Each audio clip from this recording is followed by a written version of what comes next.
Election engineering যে একদম হয় না এটা আমি অস্বীকার করব না। ইলেকশন ইঞ্জিনিয়ারিং তো আপনি দেখেছেন যে নির্বাচনের দিনের একদিন আগে থেকেই শুরু হয়েছে। আমরা দেখেছি না জামাতের নেতারা কিভাবে টাকা পয়সা নিয়ে ব্যাগ সহ ধরা পড়েছে, জামাতের নেতারা কিভাবে সেন্টারে গিয়ে কি জানি ব্যালট পেপার সিল মারা আমরা পেয়েছি। তারপরে বিভিন্ন কেন্দ্রে কেন্দ্রে গিয়ে জামাতের নেতারা কি করেছে, এনসিপির নেতা নাহিদ ইসলাম কিভাবে ভোট ছাড়া নির্বাচনে জয়লাভ করলো সেখানে কিন্তু প্রশ্ন আসছে। তারপরে এনসিপির আরেকজন নেতা রংপুর থেকে যে হয়েছে তার ব্যাপারে অভিযোগ আসছে, জামাতের আমির সম্পর্কে অভিযোগ আসছে। তো এই অভিযোগগুলো তো আমি মনে করি যে আমাদের বাইরে যারা আছে তাদের বিরুদ্ধে সবচেয়ে বেশি।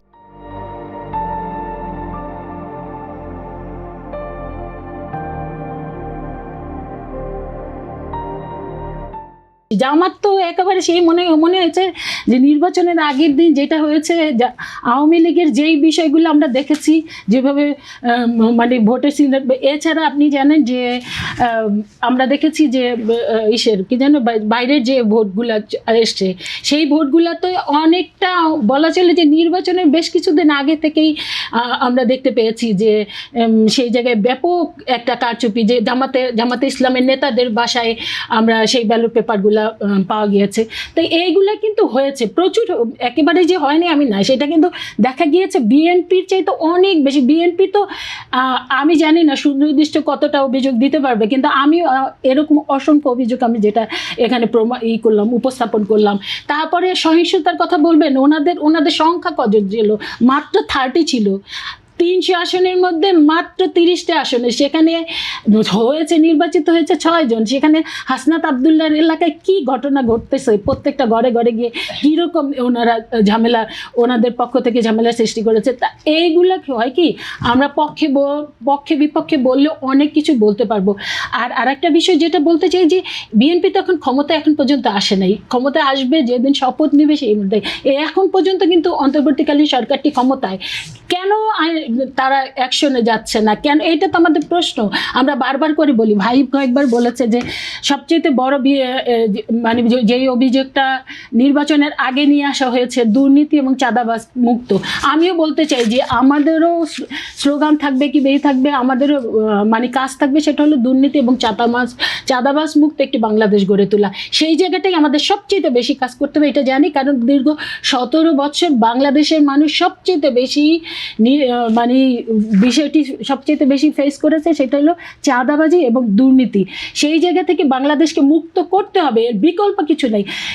এই জায়গায় তো আমরা প্রত্যাশা করেছিলাম অন্তর্বর্তীকালীন সরকার এই জায়গাটা কাজ করবে, কিন্তু অন্তর্বর্তীকালীন সরকারটি কাজ করে নাই। হ্যাঁ, বিএনপির বিরুদ্ধে কখনো কোথাও অভিযোগ বলতে পারেন যে বিএনপি প্রায় 7,000-এর মতো নেতাকর্মীকে বিভিন্ন অভিযোগের জন্য তাদেরকে মানে দল থেকে বহিষ্কার করেছে। দেখেন, যখনই যার বিরুদ্ধে কিন্তু অভিযোগ এসছে আমরা সাথে সাথে অ্যাকশনে গিয়েছি, কিন্তু আমরা এনসিপির মতো নতুন দলকে কি আমরা দেখেছি? তারা কি কোনো জায়গায় কোনো অভিযোগ নিয়েছে? এই যে আজকে বড় বড় কথা বলে যে এই উপদেষ্টা কি ওর নাম সজীব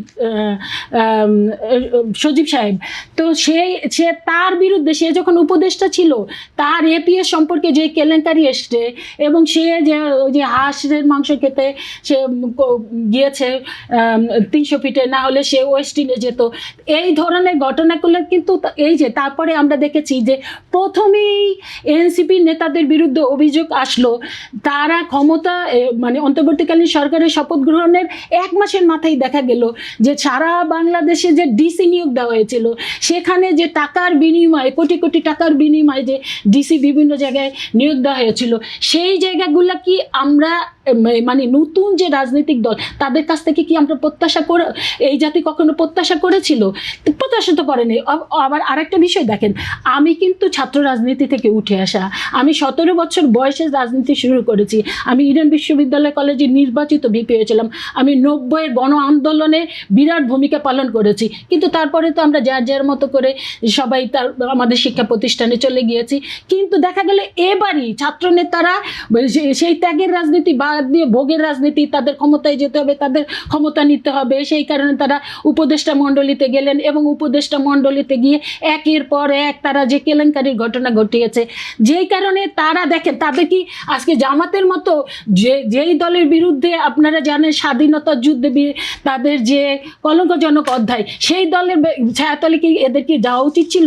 তারা তো সেই দলের নতুন বন্দোবস্তের কথা বলে তারা কিন্তু পুরনো বন্দোবস্তেই গেলেন এবং পুরনো বন্দোবস্তে গিয়ে এই যে পাটোয়ারির মতো নেতা, যেইভাবে একজন সিনিয়র নেতাকে যে সারাক্ষণ যেইভাবে ইরিটেট করেছে, সারাক্ষণ যেইভাবে তাকে ছোট করেছে, অথচ দেখেন মির্জা আব্বাস কিন্তু একটা এবারই যে প্রথম নির্বাচন করেছে তা না, তিনি কমিশনার নির্বাচন করেছে, তিনি মেয়র ইলেকশন করেছে, জনগণের ম্যান্ডেট নিয়ে তিনি বারবার করে নির্বাচন করে এমপি হয়েছে, মন্ত্রী হয়েছে। শেষ মুহূর্তে তার স্ত্রী কোনো প্রশ্ন নাই, কোনো প্রশ্ন নাই। এরকম প্রশ্ন করলে আমরা জামাত ইসলামের আমিরের বিরুদ্ধে করতে পারি, এরকম প্রশ্ন করলে আমরা নাহিদ ইসলামের বিরুদ্ধে করতে পারি, এরকম প্রশ্ন করলে ওনাদের আরো যে সমস্ত নেতা তাদের বিরুদ্ধে করতে পারি, সেই জায়গায় আমরা করতে পারি।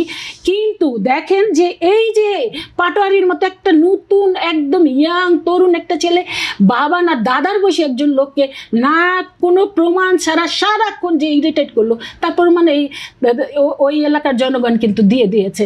কাজেই নতুন নেতৃত্বের কাছ থেকে কিন্তু আমরা নতুন কিছু প্রত্যাশা করেছিলাম, কিন্তু নতুন তো পাই নাই, পুরানোর যে ভুলভ্রান্তি আছে তার চেয়ে তো কিন্তু তাদের কিন্তু খারাপ জিনিসগুলা মানুষের উপস্থাপন হয়েছে।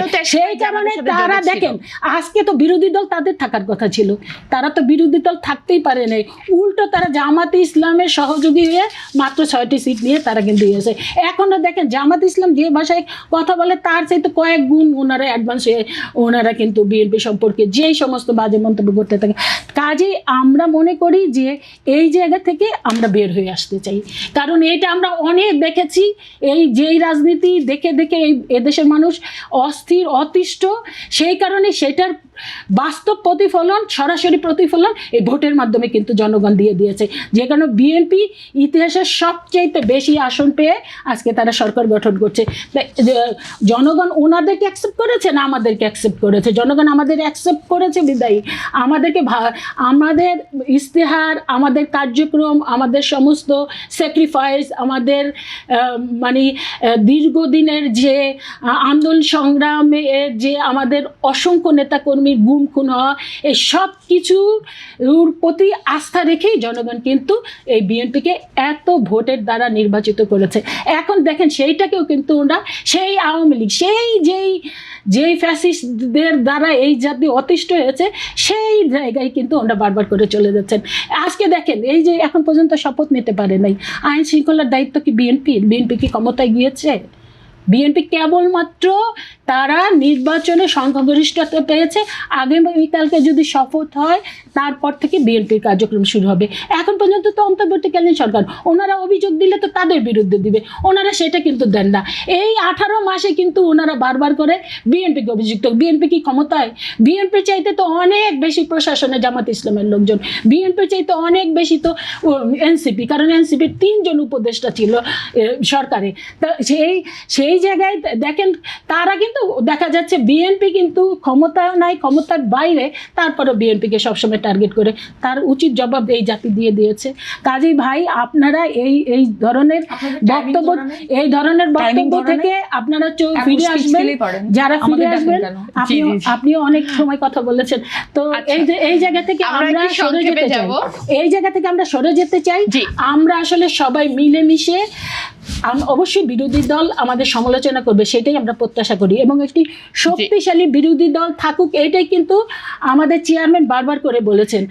সেটাই আমরা প্রত্যাশা করি। তারা গঠনমূলক আমাদের ভুল ভ্রান্তি নিয়ে তারা সমালোচনা করবে, সেখান থেকে আমরা শুদ্ধ হব, শুদ্ধ হয়ে এই জাতিকে একটা নতুন যেটা ভাই বলেছেন যে একটা নতুন বাংলাদেশ আমরা। আপনাকে ধন্যবাদ। আমি